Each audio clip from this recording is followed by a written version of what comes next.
माझ्या प्रिय देशवासियांनो, नमस्कार. मन की बात मध्ये पुन्हा एकदा तुमच्याशी संवाद साधता येत असल्यामुळे मला खूप आनंद होतोय.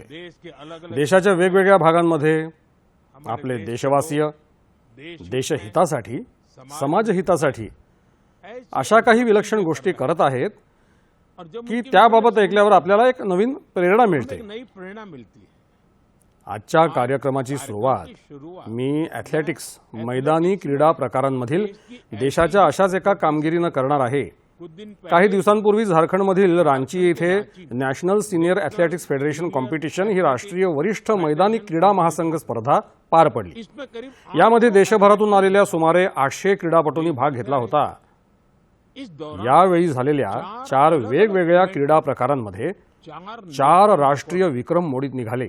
गुरिंदर वीर सिंग, विशाल टीके, तेजस्विन शंकर, देव मीणा आणि कुलदीप कुमार या आपल्या मित्रांनी वेगवेगळ्या श्रेणींमध्ये नवीन विक्रम प्रस्थापित केले. मी सर्वात आधी या सर्वांचं खूप खूप अभिनंदन करतो. मित्रांनो, सध्या देशभरात एका स्पर्धेची खूप चर्चा होत आहे, ती म्हणजे 100 मीटर रेस अर्थात 100 मीटर धावण्याची शर्यत. अवघ्या 2 दिवसांच्या कालावधीत पुरुषांच्या 100 मीटर धावण्याच्या शर्यतीत राष्ट्रीय विक्रम तब्बल 3 वेळा मोडीत निघाला. ही किमया करून दाखवणाऱ्या 2 धावपटूंची नावं आहेत गुरिंदर वीर सिंग आणि अनिमेश कुजूर. म्हणूनच मी विचार केला की या वेळच्या मन की बात मध्ये या दोन्ही खेळाडूंशी संवाद साधावा. अनिमेश जी नमस्कार. गुरिंदर वीर आपको भी नमस्कार. सत श्री अकाल. नमस्कार सर. नमस्कार. नमस्कार सर. अच्छा भैया, आपने तो बहुत बड़ा अचीवमेंट किया है.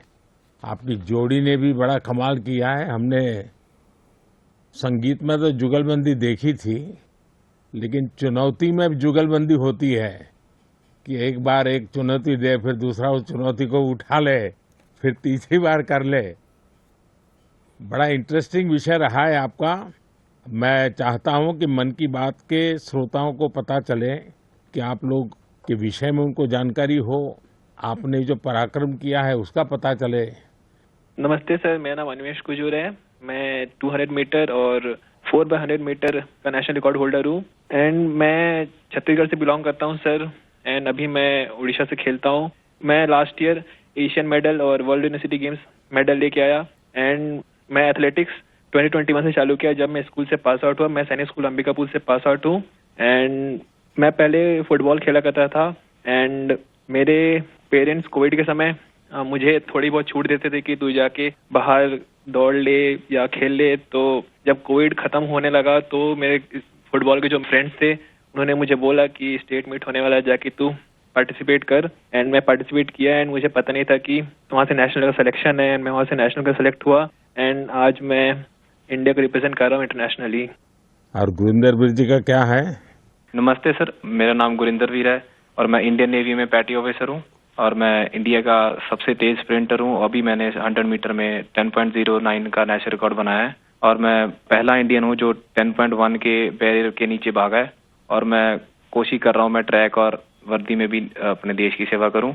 मेरे फादर और मेरे ग्रैंडफादर दोनों स्पोर्ट्स करते थे. तो हमारे इंडिया का कल्चर है, जब भी कोई त्यौहार होता है जैसे दिवाली जैसे नया साल, तो हम अपने घर की सफाई करते हैं. तो मैं अपने फादर की ट्रॉफीज और मेडल्स की सफाई करता था. तो मेरे को वो बहुत अच्छा लगता था. मैं बहुत खुश होता था. तो जब मैं कोई ट्रॉफी साफ करता था तो मैं पूछता था अभी ये ट्रॉफी कहाँ जीती, ये मेडल कहाँ जीता, ये फोटो कब किया है. तो फिर मेरे को वो अपनी कहानी सुनाते थे भी मैं यहाँ खेलने गया, मैंने ये नेशनल मेडल जीता, ये मैंने अपनी टीम को इतना जिताया. तो फिर मैं भी उनको बोलता था भी मैं भी कोई स्पोर्ट्स करनी है. वो रनिंग करने जाते थे मॉर्निंग में, तो मैं उनको बोलने लगा भी मेरे को भी लेके जाया करो आप अपने साथ. तो मेरे को लेके जाने लगे. जो उन्होंने अपनी गेम स्पोर्ट्स में सीखा था तो मेरे को सिखाने लगे. तो मेरा इंटरेस्ट बनने लगा. मैंने यूसेन बोल्ट का वर्ल्ड रिकॉर्ड टूटता हुआ देखा. तो एक स्टोरी है ऐसे फनी. मैं अभी टीवी देख रहा था तो मम्मी ने मेरी टीवी बंद कर दिया, भी अभी बेटा पढ़ने का टाइम हो गया, आप पढ़ो. तो मैं कभी ठीक आप मेरे को टीवी नहीं देखने देते, एक दिन ऐसा आएगा आप मेरे को टीवी में ढूंढोगे भी, देखो वो गुरिंदर दौड़ रहा है। तो मेरे को भी खुशी होती है जब मेरी माँ मेरे को टीवी पे दौड़ता हुआ देखती है। वाह वाह वाह, बड़ी शानदार बात है भी आपकी तो। हाँ जी, मिडिल क्लास फैमिली है सर। फिर मेरे फादर वो भी वॉलीबॉल खेलते थे, घर की प्रॉब्लम्स की वजह से उन्होंने अपनी स्पोर्ट्स छोड़ दी। उनका जो सपना पूरा करने वाला रह गया, तो उन्होंने मेरे अंदर वो सपना देखा भी मेरा बेटा वो सपना पूरा करेगा। तो मैं उनसे बातें करता था, फिर सुनता था मिल्खा सिंह इतनी मेहनत करते थे, मैं उनको बोलता था मैं भी एक दिन आपका सपना पूरा करूंगा। तो बोलते सपना पूरा ऐसे नहीं होता, उसके लिए बहुत हार्ड वर्क करना पड़ता है, मेहनत करनी पड़ती है। मिल्खा सिंह जी खून की उल्टियां करते थे, धूप में भागते थे, सारा सारा दिन ट्रेनिंग करते थे। तो वो चीजें मेरे को इंस्पायर करती थी। मेरे फादर मेरे को इंस्पायर करते थे कि मैं भागूंगा अपने देश के लिए मेडल लाऊं, जीतूं। और ये भी था भी जब मैंने इवेंट चूज किया 100 मीटर, सभी मेरे को बोलते थे भी 100 मत करो, 100 इंडियंस का इवेंट नहीं है, इंडियंस की बॉडी 100 मीटर के लिए बनी ही नहीं है। तो मैं और मेरे फादर हमेशा बोलते थे भी गुरिंदर हमने ये चूज किया है, हम इससे पीछे नहीं हटेंगे। जो हमें बोलते हैं भी हम नहीं कर सकते, हम उसको करके दिखाएंगे और तू करके दिखाएगा, मुझे तेरे पे भरोसा है। तो वो भरोसा जब मेरे को मेरे फादर ने मेरे पे किया, तो मैं उस भरोसे को अपनी हिम्मत बना के मैं चला और मैं आज हर इंडियन बोलता भी इंडियन स्प्रिंट कर। देखिए आप दोनों ने बहुत बड़ा कमाल किया है और सिर्फ 2 दिनों के भीतर आप दोनों ने 3 बार नेशनल रिकॉर्ड तोड़ा है। 100 मीटर रेस में दौड़ना, और जैसा गुरिंदर वीर जी ने कहा कि लोग कहते हैं कि भारत के लोगों का तो बदन इस काम के लिए है ही नहीं, इतना मुश्किल होते हुए भी आपने काम किया। तो ये दोनों से मैं जानना चाहूंगा और मन की बात के श्रोता भी सुनना चाहेंगे कि कौन सा जज्बा था, क्या जीत थी, क्या सोचा था और कैसे कर रहे थे, ये कितना मुश्किल होता है। जी सर, मैं गुरिंदर, मैं जब स्टार्टिंग में सर बहुत स्ट्रगल था, बहुत बार डाउट भी आया कि मैं सही कर रहा हूँ, मैं सही चूज किया, क्योंकि हर बार आप नहीं जीते, कभी कभी आप सीखते हो। जब मैं हारता था, जब मैं सही परफॉर्मेंस नहीं आती थी, कोई इंजरी आ जाती थी, तो मेरे घर वाले मेरे को सपोर्ट करते थे भी कोई नहीं, एक दिन बुरा चला गया, एक साल बुरा चला गया तो इससे जिंदगी खराब नहीं होती, सपने देखना नहीं छोड़ते। तो मेरे कोच ने भी मेरे को ये सिखाया, अगर तू नहीं करेगा तो कोई और नहीं कर पाएगा। तो ऐसे जब हमारी कम्युनिटी, हमारे आसपास के लोग हमें उत्साहित करते हैं, तो हमारा कभी वो मोटिवेशन नहीं टूटता। अनिमेश जी। सर मुझे तो सारे लोग बोलते थे कि जब मैं 2021 में चालू किया एथलेटिक्स, तो मुझे बोलते थे कि देख ये नया नया फील्ड है, तू कर पाएगा कि नहीं। तो मैं बोला कि अब मैं इस फील्ड में घुसा हूँ तो करूंगा ही। मेरे पापा भी हमेशा मुझे बोलते थे कि तू इस फील्ड में घुसा है तो कभी पीछे मुड़ के देखना मत, क्योंकि सोचते तो सभी हैं कि ये करना है वो करना है, बट करके बहुत कमी दिखाते हैं। तू बस इस फील्ड में घुसा है तो इस पे अमल रहना, इस पे आगे बढ़ना है। देखो सारी फैसिलिटीज, सब चीज हम लोग सपोर्ट करेंगे, फैमिली सपोर्ट, फाइनेंशियल सपोर्ट, सब चीज हम लोग करेंगे, बस तू मेहनत कर और इंडिया को दिखा कि इंडियंस भी भाग सकते हैं। क्योंकि ये मुझे भी लोग बोलते थे कि इंडियंस की जीन्स ऐसे नहीं है कि वो सब 10 या सब 10-1 के अंदर भाग सकते हैं या कोई स्प्रिंट कर सकता है, बट अभी हम दोनों ने ऐसे प्रूव किया कि इंडियंस भी कर सकते हैं, ऐसा कोई हार्ड नहीं है हमारे लिए, हम भी सब कुछ कर सकते हैं। तो सर ये सारी चीज़ें मुझे बहुत मोटिवेट करती है, एंड जैसे जैसे हम ट्रेनिंग कर रहे हैं हम और टाइमिंग तोड़ रहे हैं अपना, एंड बाकी इंडियंस को भी ये चीज़ दिख रहा है कि इंडियंस भी कर सकते हैं, एंड हम और करेंगे सर अभी। एंड अभी हम दोनों का सिलेक्शन कॉमनवेल्थ गेम्स के लिए भी हुआ है, तो वहाँ अपकमिंग कंपटीशन में हम और अच्छा परफॉर्म करेंगे। अच्छा देखिए, मेरे मन में भी एक कुतूहल है और लोगों को भी होगा। मैंने सुना है कि आप दोनों अच्छे दोस्त भी हैं। आप दोनों ने कोई ठान रखा था क्या कि तुमने मेरा रिकॉर्ड तोड़ा तो मैं तेरा रिकॉर्ड तोड़ दूंगा? पहले अनिमेश बता दे। सर जी पहले रिकॉर्ड 10.18 का था जो कि मेरा ही था, एंड देन उसको गुरिंदर भैया ने सेमीफाइनल में तोड़ दिया 10.17 करके, एंड मैंने फिर से उसको सेमीफाइनल 2 में 10.15 करके तोड़ दिया। तो उस समय जब मेरा सेमीफाइनल हुआ तो हम दोनों ही खुश थे कि हाँ चलो ठीक है, तो आज रिकॉर्ड टूटा एंड चलो हम दोनों ने तोड़ा ऐसा। क्योंकि उस समय कंपटीशन में राइवलरी रहती है, बट हम दोनों ठान के रखे थे पहले से ही कि उससे पहले हम लोग सऊदी अरेबिया भी गए थे कंपटीशन करने के लिए, तो वहाँ भी हम दोनों रूममेट थे, तो हम दोनों वहाँ भी ऐसा बात करते थे कि इंडिया के स्प्रिंटिंग को आगे लेके जाना है, एंड हमारे हाथों में है वो चीज़, हम जो करेंगे वही बाकियों को मोटिवेट करेगा। गुरिंदर वीर क्या कहना चाहेंगे? हम दोनों ने डिसाइड किया था भी हम दोनों अच्छा भागेंगे। तो कभी भी सर एक दूसरे को जरूरत होती है तो एक दूसरे के साथ खड़े होते हैं। जैसे अभी रिकॉर्ड करने से पहले जब मैंने रिकॉर्ड किया फिर अनिमेश ने किया, तो जब हम वार्म अप कर रहे थे तो मैं अनिमेश को बता रहा था भी अनिमेश वो ब्लॉक सही है, उस पे जाके बैठ, वहां पे स्ट्राइड कर ले, हम वार्म अप यहाँ पे करेंगे, यहाँ पे वार्म अप सही होगा। तो एक दूसरे की हेल्प करते हैं, एक दूसरे की हेल्प करते हैं जब, तो दूसरा भी इम्प्रूव करता है, हम भी इम्प्रूव करते हैं। तो दोस्ती भी चाहिए सर, बट जब हम ग्राउंड के बाहर हैं, कंपटीशन के बाहर हैं तो हम दोस्त हैं, बट जब हम ग्राउंड में चले जाते हैं तो एक दूसरे के कॉम्पिटिटर हो जाते हैं। तो ये होता भी मैं इससे फास्ट भागूंगा, मैं इससे फास्ट भागूंगा। देखिए, आप लोगों ने जो स्पर्धा की है ना, वो देश का मान बढ़ाने के लिए की है, देश को भविष्य में इस जगह पे पहुंचाने के लिए की है और एक पॉजिटिव स्पिरिट से की है। और मैं मानता हूं कि आपका ये जो स्पोर्ट्समैन स्पिरिट है, खेलना भी है, एक दूसरे को चुनौती भी देना है और फिर आगे निकलने के लिए प्रयास करना है और फिर आगे जाने के लिए एक दूसरे की मदद करना है। ये अद्भुत काम किया है आप लोगों ने। मेरी तरफ से आपको बहुत बहुत बधाई, मेरी बहुत बहुत शुभकामनाएं, और आप देश का नाम भी रोशन करेंगे, मुझे पूरा विश्वास है। आप ऐसे ही मेहनत करते रहिए, बहुत प्रगति होगी। बहुत बहुत शुभकामनाएं मेरी। शुक्रिया सर, शुक्रिया आपका सर, बहुत बहुत धन्यवाद। माझ्या प्रिय देशवासियांनो, सध्या देशाच्या बहुतांश भागामध्ये प्रचंड उकाडा जाणवतोय। कडक ऊन, उष्ण वारे, अशा हवामानात स्वतःची काळजी घेणं अत्यंत आवश्यक आहे। पाणी पीत रहा। उन्हात जर बाहेर पडावंच लागलं तर थोडं सांभाळून बेतानं बाहेर पडा। या संदर्भात सरकारच्या वेगवेगळ्या विभागांनी जारी केलेल्या मार्गदर्शक सूचना अजिबात विसरू नका। मित्रांनो, आपल्याकडे उष्णतेशी लढण्याचा मार्ग बऱ्याचदा स्वयंपाक घरातही सापडतो। तुम्हीही पाहिलं असेल की जसजशी उष्णता वाढते तसतशी घरातल्या स्वयंपाकघराची चव बदलते, स्वयंपाकाचा प्रकार बदलतो। कुठे माठातलं पाणी बाहेर येतं, कुठे दही विरजलं जाऊ लागतं, तर कुठे कैरी उकळली जाते आणि मग सुरू होतो देशी पेयांचा काळ। देशी पेयांशी तुम्हीही परिचित आहात। जर तुम्ही उत्तर भारतात गेलात तर बऱ्याच ठिकाणी तुम्हाला आम पन्ना मिळेल, कैरीचा स्वाद आणि उष्णतेपासून आरामही। पंजाब हरियाणात गेलात तर लस्सी मिळेल, मोठ्या पेल्यामधली लस्सी। राजस्थान आणि गुजरातमध्ये छास, ताक जणू प्रत्येक जेवणाची सोबती बनतं। आणि बिहार, झारखंड, पूर्व उत्तर प्रदेशात सत्तूचं सरबत, त्याची तर गोष्टच वेगळी आहे। पोटही भरतं, ताकदही येते। कोकण आणि गोव्यात कोकम सरबत, सोलकढी, दक्षिण भारतात पानकम, नीरमोर, संबारम आणि ओदिशामध्ये बेलपना। ही फक्त पेय नाहीत तर भारताच्या वेगवेगळ्या भागांच्या परंपरेचा भाग आहेत आणि यामध्ये एक भारत श्रेष्ठ भारत या भावनेची झलक देखील पाहायला मिळते। आणि एक गोष्ट नक्की लक्षात ठेवा, यातील बहुतांश गोष्टी आपल्या स्वतःच्या स्वयंपाक घरातून आल्या आहेत, आपल्या शेत शिवारातून आल्या आहेत। कोणतंही मोठं ब्रँडिंग, कंपनीची उत्पादन ओळख नाहीये याला, पण पिढ्यानुपिढ्यांचा अनुभव मात्र त्यामध्ये सामावलेला आहे।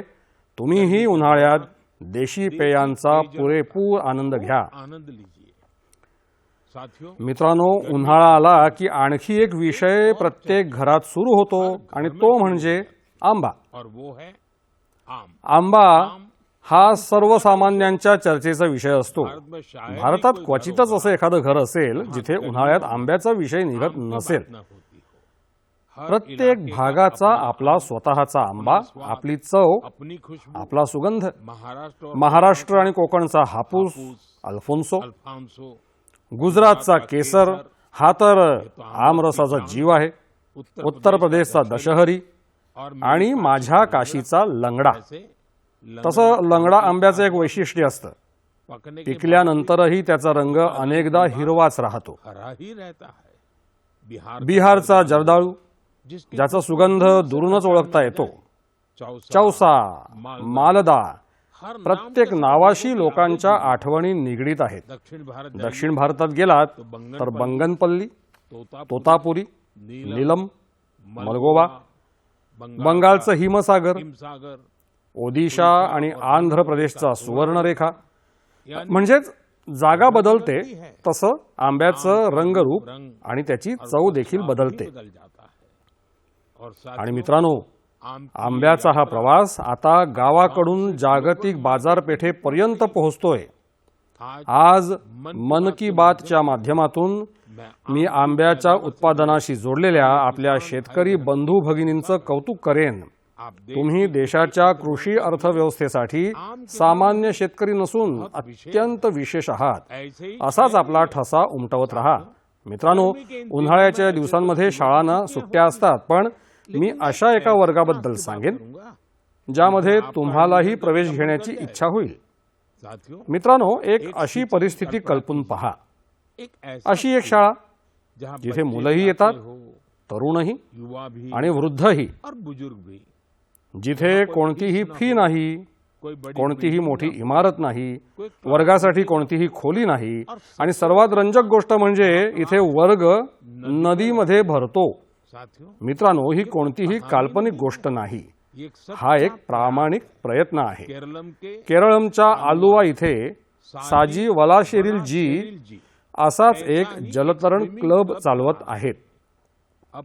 आतापर्यंत 15,000पेक्षा जास्त लोक इथे पोहायला शिकले आहेत. साजीजी यांनी दिव्यांग मुलांनाही पोहायला शिकवलं आहे. या खटाटोपामागे एक वेदनाही दडलेली आहे. काही वर्षांपूर्वी एका नौका दुर्घटनेत अनेक विद्यार्थ्यांचा मृत्यू झाला होता. त्या घटनेनं साजीजी यांना आतून हादरवून टाकलं. त्यांनी विचार केला की जर मुलांना पोहता येत असतं तर कदाचित अनेकांचे प्राण वाचले असते. बस, इथूनच सुरू झाली त्यांची ही मोहीम. मित्रांनो, साजी वलाशेरिलजी यांचं जीवन आपल्याला एक खूप मोठी शिकवण देतं. सेवा करण्यासाठी खूप मोठमोठ्या साधनांची गरज नसते.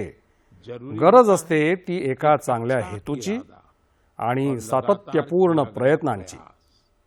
यांच्याच जोरावर हजारो लोकांच्या आयुष्यात बदल घडवून आणता येऊ शकतो. माझ्या प्रिय देशवासियांनो, गेल्या काही दिवसात मला युरोपातील नेदरलँड्स इथे जाण्याची संधी मिळाली. तिथे मी अनेक बैठकांमध्ये सहभागी झालो. याच दरम्यान घडलेल्या एका क्षणानं प्रत्येक भारतीयाचा ऊर अभिमानानं आणि आनंदानं भरून आला. नेदरलँड्समध्ये आयोजित एका विशेष समारंभात चोल काळातील प्राचीन ताम्रपट भारताला परत सुपूर्द करण्यात आले. या कार्यक्रमामध्ये नेदरलँड्सचे पंतप्रधानही उपस्थित होते. या ताम्रपटांबद्दल मला देश परदेशातून सातत्यानं संदेश मिळत आहेत. लोक या यशाचा आनंद साजरा करत असून त्यांच्या मनामध्ये अभिमानाची भावना दाटून आली आहे. जगभरातील तमिळ समाजामध्येही याबाबत विशेष उत्साह आणि आनंदाचं वातावरण आहे. मित्रांनो, या ताम्रपटांबद्दल लोकांमध्ये खूप उत्सुकता देखील आहे. म्हणूनच आज मी या संबंधी काही गोष्टी तुम्हाला सांगू इच्छितो. यामध्ये 21 मोठे आणि 3 लहान ताम्रपट आहेत. यांचा मुख्य संबंध राजा राजेंद्र चोल प्रथम यांनी आपल्या वडिलांचं राजा राजराजा चोल यांचं एक वचन पूर्ण करण्याशी आहे. यामध्ये आनई मंगलम गाव एका बौद्ध विहाराला दान दिल्याचा उल्लेख आहे. या ताम्रपटांमध्ये चोल वंशाच्या कामगिरीचंही वर्णन आढळतं. यावरून चोल साम्राज्याचं सागरी सामर्थ्य किती बलवान होतं हे समजतं.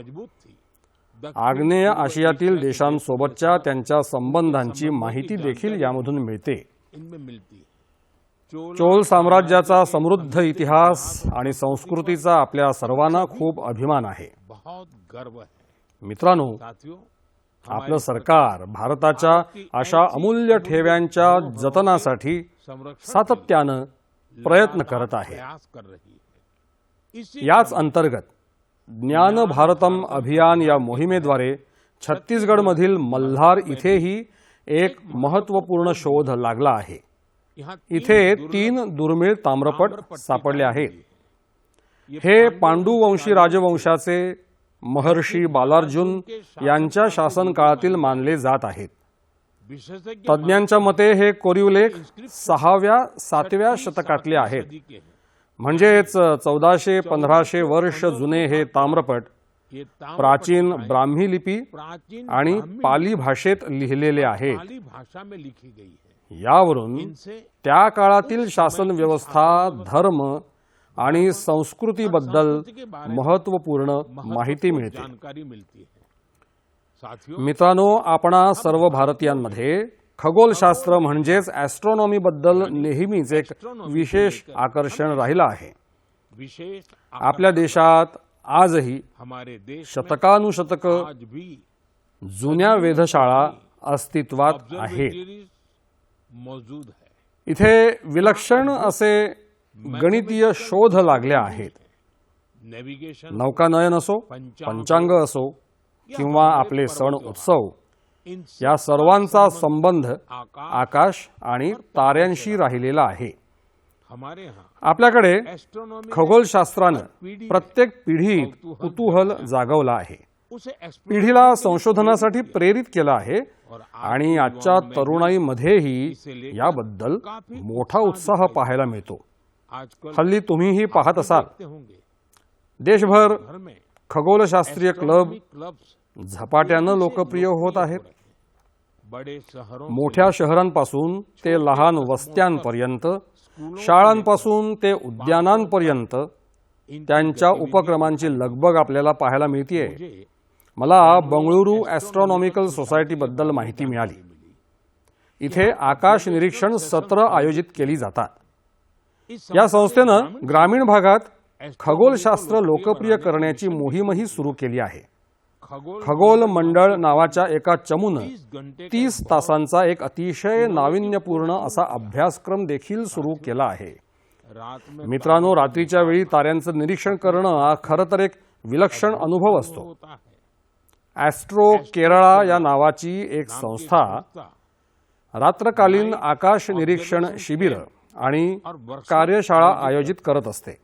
यहाँ युवा इथे आपले तरुण सहकारी टेलिस्कोप, खगोलीय दुर्बीण बनवणं आणि तारका नक्षत्र नकाशांचा वापर करणं अशा बाबी शिकतात.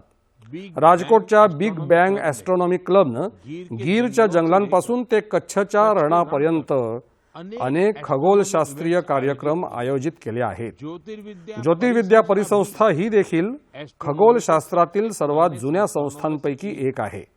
यहाँ इथे निरीक्षणाच्या सुविधांसोबतच साथ पुस्तकं, ग्रंथालय आणि टेलिस्कोप लायब्ररी म्हणजे दुर्बीण उधार सेवेची सोय देखील आहे. मैं मला आयसॅकचा देखील उल्लेख करावासा वाटतो. हे विद्यार्थ्यांद्वारे चालवलं जाणारं खगोलशास्त्र आणि खगोल भौतिकी क्लब्सना एकमेकांशी जोडणारं एक देशव्यापी जाळं आहे. साथियों, मित्रांनो, आपल्या छंदासाठी वेळ काढणं आणि सातत्यानं काहीतरी नवीन शिकत राहणं अत्यंत आवश्यक आहे. मैं युवाओं से मी तरुणाईला आवाहन करेन की त्यांनी एखाद्या खगोलशास्त्रीय क्लबचं सदस्यत्व अवश्य घ्यावं छुट्टियों में आणि या सुट्ट्यांमध्ये एखाद्या तरी तारांगणाला आवर्जून भेट द्यावी. साथियों, मित्रांनो, मन की बात कार्यक्रम जे लोक टीव्हीवर पाहतायत, मी त्यांना सांगेन, मैं उनसे कहूँ एक चित्रफित नक्की पहा. जरूर देखिएगा. ये या चित्रफितीबाबत गेल्या काही दिवसात खूप बोललं गेलंय. यामध्ये काही लोक अतिशय धाडसानं, अत्यंत काळजीपूर्वक गंगा नदीतील एका डॉल्फिन माशाला वाचवण्याचा प्रयत्न करत आहेत. तुम्हाला हे जाणून आश्चर्य वाटेल की या संपूर्ण प्रयत्नात सुमारे 13 तास लागले आणि अखेर तो डॉल्फिन बचावला. बच गई. मित्रांनो, यामध्ये खूप मोठी भूमिका राहिली भारत की भारताच्या पहिल्या गंगा डॉल्फिन रेस्क्यू अँब्युलन्स या डॉल्फिन सुटका आणि बचाव रुग्णवाहिकेची. उत्तर ही घटना उत्तर प्रदेशातली आहे. तिथे एक गंगा डॉल्फिन कालव्यामध्ये अडकला होता. अशा वेळी नमामि गंगे अभियानाअंतर्गत बनलेली ही अँब्युलन्स रुग्णवाहिका त्याच्यासाठी आशेचा किरण बनून पोहोचली. फिर बहुत सावधानी मग से खूप काळजीपूर्वक या डॉल्फिनला बाहेर काढण्यात आलं. उसकी त्याची जांच तपासणी झाली, उसका इलाज त्याच्यावर उपचार करण्यात आले और उसके आणि बाद त्यानंतर सुरक्षितपणे त्याला राप्ती राप्ती नदीत नदी सोडण्यात आलं. छोड़ दिया गया. एक प्रकारे सांगायचं झालं तो तर एक जीव पुन्हा आपल्या घरी परतला. साथियों मित्रांनो, ही डॉल्फिन सुटका आणि बचाव रुग्णवाहिका खूप खास आहे. इसे तिची रचना एका चालत्या फिरत्या रुग्णालयासारखी करण्यात आली आहे. इसमें यामध्ये डॉल्फिन डॉल्फिनला सुरक्षित ठेवण्याची व्यवस्था आहे, ऑक्सिजनची सुविधा आहे, विशेष स्ट्रेचर्स आहेत, बचावाचं साहित्य आहे. म्हणजेच जर एखादा डॉल्फिन जखमी झाला, कालव्यात अडकला किंवा नदीपासून भरकटला तर त्याला लगेचच मदत केली जाऊ शकते. मित्रांनो, जेव्हा आपण गंगा डॉल्फिनला वाचवतो तेव्हा आपण फक्त एका प्रजातीला वाचवत नाही, तर आपण गंगेची जैवविविधता वाचवतो, नदीची संपूर्ण जीवन प्रणाली वाचवतो आणि आपल्या येणाऱ्या पिढ्यांसाठी निसर्गाचा एक अमूल्य ठेवा देखील जतन करतो. माझ्या प्रिय देशवासियांनो, तुमच्यापैकी अनेक लोकांपाशी नदी, तलाव किंवा विहिरीच्या पाण्याशी निगडीत आठवणी नक्कीच असतील. कुणाला तलावात पोहणं आठवत असेल, कुणाला मित्रांसोबत तलावाकाठी खेळणं, तर कुणाला त्या मातीचा सुगंध आठवत असेल. बालपणाच्या अशा आठवणी आयुष्यभर मनामध्ये घर करून राहतात. मित्रांनो, अशाच आठवणी जिवंत ठेवण्याची एक प्रेरणादायक गाथा उत्तर प्रदेशातील बस्ती जिल्ह्यातून आपल्या समोर आली आहे. बस्तीचे आकाश गुप्ता आपल्या गावातल्या मनोरमा नदीला पाहून खूप दुःखी व्हायचे. कारण ज्या नदीला त्यांनी बालपणी स्वच्छ आणि जिवंत पाहिलं होतं, काळानुरूप त्या नदीत प्लास्टिक जमा होऊ लागलं होतं, घाण वाढतच चालली होती. श्रीयुत आकाश यांनी ठरवलं की तक्रार करायची नाही, तर एक नवीन सुरुवात करायची. तक्रार नाही, सुरुवात हा मंत्रच बनला. त्यांनी आपल्या मित्रांना सोबत घेतलं. फक्त जाळं होतं, फावडं होतं, टोपली होती आणि सर्वात मोठी ताकद होती काहीतरी बदलण्याचा निर्धार. हे तरुण नदीत उतरायचे, जलपर्णी काढायचे, प्लास्टिक आणि कचरा बाहेर आणायचे. अनेकदा एका दिवसात 50 ते 60 किलोग्रॅम पर्यंत कचरा नदीतून काढला गेला. हळूहळू मनोरमा नदीचा तो भाग पुन्हा स्वच्छ दिसू लागला. आसपासच्या लोकांचं लक्षही या कामाकडे गेलं. लोकांमध्ये स्वच्छतेबाबत जागृती वाढली. मित्रांनो, अशीच एक प्रेरणादायक गोष्ट गोव्यातूनही समोर आली आहे. गोव्याचे बालकृष्ण अय्याजी हे एक सेवानिवृत्त शिक्षक आहेत, पण समाजासाठी काम करण्याचा त्यांचा उत्साह आजही तसाच आहे. त्यांना मड्डी तोलाप भागातील पाण्याची समस्या खूप भेडसावत होती. त्यांनी ही समस्या निवारणासाठी काम सुरू केलं. बालकृष्णजी यांनी पाईपलाईन जलवाहिनी टाकण्याच्या कामात महत्त्वपूर्ण भूमिका बजावली. यामुळे अनेक घरांपर्यंत पाणी पोहोचलं. ज्या कुटुंबांना पाण्यासाठी रोज संघर्ष करावा लागायचा, त्यांच्यासाठी हा खूप मोठा दिलासा ठरला. मित्रांनो, गेल्या महिन्यात मला एक खूप चांगला अनुभव आला. याचा संबंध मन की बातशी देखील निगडीत आहे. म्हणूनच आज मला याबाबत तुमच्याशी बोलायचं आहे. तामिळनाडूच्या नागरकोइल इथे माझी एका शिक्षिकेसोबत भेट झाली. सुमारे 3 दशकांपूर्वीही मी त्यांना भेटलो होतो. मी बोलत आहे गिरिजा अम्माजी यांच्याबद्दल. या भेटीदरम्यान काही तरुण विद्यार्थी देखील त्यांच्यासोबत होते. मित्रांनो, गिरिजा अम्माजी सुमारे 15 शाळा चालवतात. यामध्ये चेन्नईचं जयगोपाल गरोडिया हिंदू विद्यालय अत्यंत मुख्य आहे. त्यांची देशभक्तीची भावना प्रत्येक भारतीयाला प्रेरित करणारी आहे. त्यांनी मन की बात मधून प्रेरणा घेऊन देशाच्या अनेक सैनिकांसाठी योगदान देण्याचा संकल्प केला. यासाठी त्यांनी आपल्या सर्व शाळांमधील विद्यार्थ्यांना प्रेरित केलं. त्यांनी मुलांना सांगितलं की त्यांनी वीर जवानांसाठी रोज 1 रुपया योगदान द्यावं. म्हणजेच एका वर्षात प्रत्येक विद्यार्थ्याच्या वतीनं 365 रुपये जमा झाले. या छोट्या छोट्या योगदानातून सुमारे 40 लाख रुपये गोळा झाले. गिरिजा अम्माजी यांनी या संपूर्ण रकमेचा धनादेश माझ्याकडे सुपूर्द केला. त्यांच्याशी संवाद साधताना भारत मातेप्रती असलेली त्यांची समर्पण भावना किती गाढ आहे याचा प्रत्यय मला आला. गेल्या वर्षी चेन्नईच्या पहिल्या हिंदू विद्यालयानं आपली 50 वर्ष पूर्ण केली आहेत. देशाचं शिक्षण आणि सांस्कृतिक गौरव पुढे नेण्यात या शाळांच्या जाळ्याची भूमिका अत्यंत प्रशंसनीय आहे. मी या उपक्रमाशी निगडीत सर्व लोकांचं खूप खूप अभिनंदन करतो आणि आपल्या वीर सैनिकांसाठी योगदान दिलेल्या विद्यार्थ्यांचंही विशेष कौतुक करतो. मित्रांनो, भारतातल्या प्रत्येक गावात, प्रत्येक शहरात काही ना काही असं घडत असतं जे आपल्याला प्रेरणा देऊन जातं. अनेकदा अशा प्रयत्नांची फारशी दखल घेतली जात नाही किंवा त्यांची व्यापक चर्चा होत नाही. मात्र जेव्हा या उपक्रमांविषयी आपल्याला माहिती मिळते तेव्हा एक विश्वास अधिक दृढ होतो. आपला देश हा आपल्या नागरिकांच्या सामर्थ्य, जिद्द आणि कर्तृत्वाच्या बळावरच पुढे वाटचाल करतोय. माझी तुम्हा सर्वांना मनापासून विनंती आहे की आपल्या आसपास घडणाऱ्या अशा चांगल्या उपक्रमांचा शोध अवश्य घ्या. समाजहितासाठी कार्य करणाऱ्या व्यक्तींना ओळखा, त्यांच्या कामाचं कौतुक करा, त्यांच्याकडून शिका आणि शक्य असल्यास स्वतः देखील एखाद्या विधायक उपक्रमात सहभागी व्हा. पुढील महिन्यात मन की बातच्या आणखी काही प्रेरणादायक गाथा घेऊन मी पुन्हा तुमच्याशी संवाद साधेन. खूप खूप आभार. नमस्कार.